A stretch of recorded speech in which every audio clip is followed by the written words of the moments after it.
Hi friends, సీక్వెల్స్ని ఎందుకు తీస్తున్నారు? అంత అవసరమా? ఎందుకని అలా పార్ట్ 1 పార్ట్ 2? సో ఈ కథ ఇప్పుడుది కాదు, ఎప్పటిదో. కాకపోతే బాహుబలి నుంచి అయితే ఇంకా పెరిగిందనమాట. మన బాహుబలిని తక్కువ చేయట్లేదు. బాహుబలి ఓకే, బెటర్, సూపర్, అదిరిపోయింది. కథ ఈ సీక్వెల్స్ కథ ఏంటంటే ఆర్య నుంచి మొదలైందనమాట.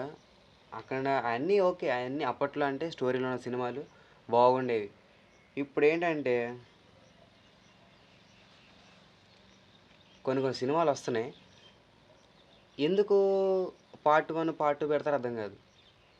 ఫస్ట్ హాఫ్ అంతా సెకండ్ హాఫ్ అంతా హీరోని హైలైట్ చేయడాలు, స్టోరీలు ఏమీ పెట్టకుండా సినిమా తీసి జనాల మీద అలా వదిలేయడాలు. పెచ్చ జనం ఏంటంటే మేము సినిమాకి వెళ్తున్నాం, హీరోని చూస్తున్నాం, అరిసేయాలి, చిందులేసేయాలి, ఇదే. సరేరా మన సినిమా చూద్దాం వెళ్తే అక్కడ స్టోరీ ఉండదు, నిద్ర వస్తుంది. మామూలు నిద్ర కాదు అసలు, అది ఆపుకోలేము అనమాట నిద్ర.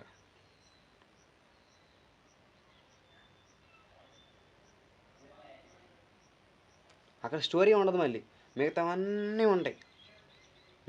ఉంటాయి, స్టోరీ ఉండదు.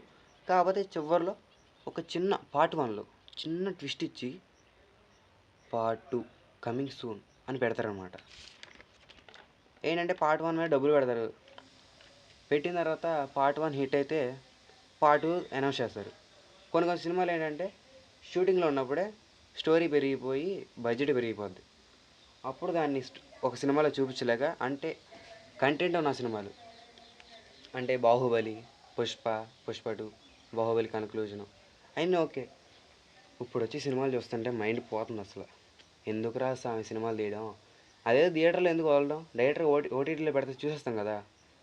మా డబ్బులు ఒక్క ఏంటంటే వాళ్ళ కలెక్షన్లు కావాలి. పేరుకి మేము సినిమా తీసాం, థియేటర్లో వదులుతున్నాం, వచ్చి చూసేయాలంతే. అది ఒక రూల్ అనమాట. సరే ఫ్యాన్స్ని వెళ్ళి అడిగితే స్టోరీ ఏముందని అడిగితే సినిమా ధూమ్ ధామ్ అసలు ఎదిరిపోయింది, మామూలుగా ఉండదంటారు. కొంతమందిని అడిగితే మాకు స్టోరీతో సంబంధం లేదు, మేము మా ఫ్యాన్ని హీరో చూసామా లేదా, మేము హీరోని చూసామా, మా ఫ్యాన్ ఆయన, మేము చూసాం, బయటకు వచ్చాం, హ్యాపీ, అంతే. ఇంకెందుకురా నాయన మీరు థియేటర్కి వెళ్ళి మన దగ్గర డబ్బులు లేకుండా ఇంకెందుకు థియేటర్కి వెళ్ళి, డబ్బులు వేస్ట్ కదా. ఓకే వెళ్దాం అనుకుంటేనేమో ఫ్యాన్స్ రచ్చ అక్కడ థియేటర్లో, అసలు స్టోరీ ఉండదు, మళ్ళీ అక్కడ అరుపులు, చిందులు, ఓ నాన్న రచ్చ ఉంటుంది సినిమా. ఓకే, ఇంటర్వెల్లో బయటికి వెళ్తాం, అందరూ వెళ్తాంలే, బయటికి వెళ్తాం. బయట టాక్ ఏంటంటే ఫస్ట్ హాఫ్ అసలు మామూలు లేదు, ఇంకా సెకండ్ హాఫ్ ఎలా ఉండదు అని ఇంకో టాక్. మళ్ళీ అసలు ఏం ఉండదు మళ్ళీ కొన్ని సినిమాల్లో, అంటే ఇప్పుడు వచ్చే సినిమాలు అనమాట. ఎంత దారుణంగా ఉంటాయి అంటే విపరీతంగా మైండ్ తినేడాలు, తలనొప్పి వచ్చేడాలు. తలనొప్పి ట్యాబ్లెట్ వేసుకున్నా సరే తలనొప్పి పోదనమాట. మొన్న ఒక సినిమా చూసాం, ఆ సినిమా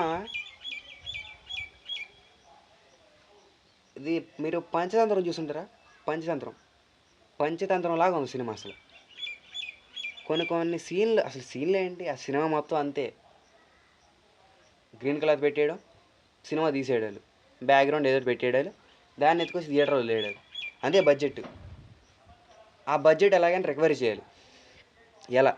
థియేటర్లో వెళ్తే పిచ్చజనం టైం తీసుకుని మరి, ఇంకా టైం తీసుకుని మరి సినిమా రిలీజ్ చేయడాలు. జనం ఏమో ఫ్యాన్స్ ఉంటారు కదా, వాళ్ళు అసలు కొట్టుకుని చచ్చిపోతారు. వాళ్ళ మూలంగానే డబ్బులు వెళ్తాం. స్టోరీ ఉన్నా లేకపోయినా సీక్వెల్స్ తీయడాలు, సీక్వెల్స్ తీసి వదిలేయడాలు. కొన్ని సినిమాలు కాదు, స్టోరీ ఉన్న సినిమాలు ది బెస్ట్. నేను కొన్ని పేర్లు చెప్పా కదా, రెండు 3 పేర్లు చెప్పా, అవి బెస్ట్. సో మీకు ఎలాంటి మూవీ పిచ్చ బోరింగ్ అనిపించిందో కామెంట్ చేయండి. మరికొన్ని వీడియోస్ కోసం మన ఛానల్ని సబ్స్క్రైబ్ చేసుకోండి.